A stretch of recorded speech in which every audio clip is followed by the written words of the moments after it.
Really? मतलब तुम्हारी और सोनिया भाभी की जंग खत्म? Like this is the end of the war, game of thrones is finished? फिलहाल नहीं मतलब मुझे यकीन नहीं आ रहा कि तुम कैसे मान गई सोनिया भाभी से दोस्ती के लिए।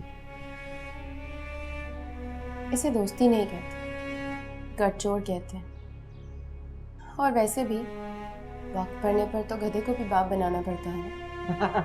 गधा यार, राइट। गधा?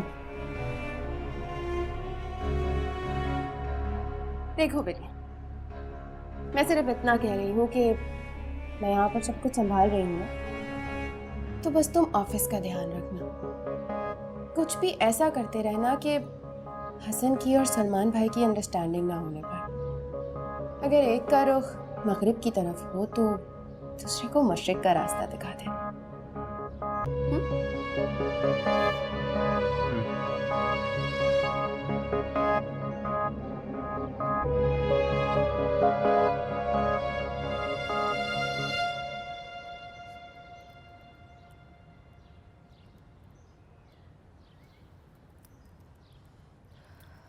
फरजाना, ये क्या चांद अपने मैके नहीं जाती? मैं जब से आई हूँ एक बार भी मैंने उसे मैके जाते हुए नहीं देखा। भाभी, मैंने तो उसे कभी मना नहीं किया। जब भी वो जाना चाहे चली जाए अपने मैके। अपनी मर्जी से तो वो सारी उम्र ही जाती रहेगी, लेकिन ये तो तुम्हें चाहिए कि तुम उससे दूसरे या तीसरे दिन कहो कि जाओ बेटा अपनी माँ से मिलाओ, मैके हुआ हो। भाभी जान, मैं किस किस चीज का ख्याल रखूं? वो लोग बच्चे तो नहीं है ना। और वैसे भी रमजान में कहाँ आना जाना होता है। ये भी खूब कही तुमने फरजाना, है?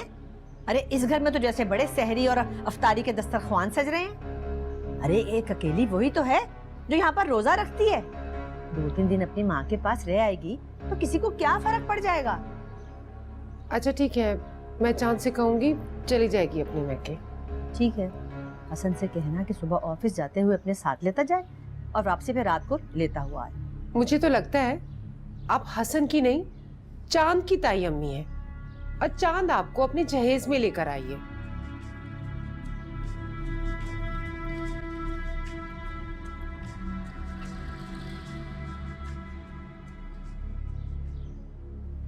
मुझे एक बात तो बताएं, ये भाभी जान को आपने किस मकसद के लिए यहाँ बुलाया? कैसी बातें करती हो फरजाना?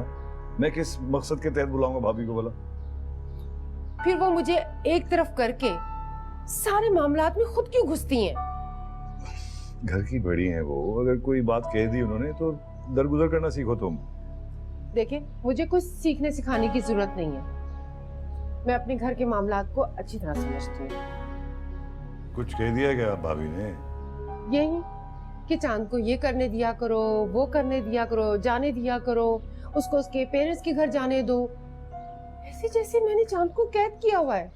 वैसे ये बात तो वो सही कह रही। क्या मतलब, आप भी यही समझते कि मैंने चांद को कैद किया हुआ है? नहीं नहीं, मेरा मकसद कहने का ये है कि बाबा कभी कभी जाने दिया करो उस बेचारी को घर, अपनी माँ से मिल आएगी। हाँ, अब इसी बात की कसर रह गई थी।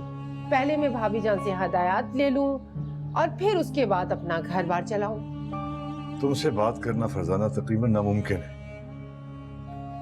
वैसे बाय द वे, आप इतना तैयार शार होके कहाँ जा रहे हैं? तुमको शायद याद नहीं है, मैं इसी तरह सुबह सुबह उठकर तैयार होकर ऑफिस जाया करता था, मगर तुम्हारी तो उम्र का तकाजा है, सठिया गई हो तुम, इसलिए तुम्हें क्यों याद रहेगा? अब आप मेरी उम्र पर हमला करना छोड़ दें और मुझे ये बताएं, आज आप ऑफिस किस चक्कर में जा रहे हैं? मैं आराम करके थक चुका हूँ, कुछ काम करूंगा और फिर तुम औरतों के ड्रामे, मैं बहुत जल्दी मर जाऊंगा इन चक्करों में, इसलिए मैंने जाना है। नाश्ता तैयार करो मेरा। आज चले आए, मैं आपको नाश्ता करवा दूं।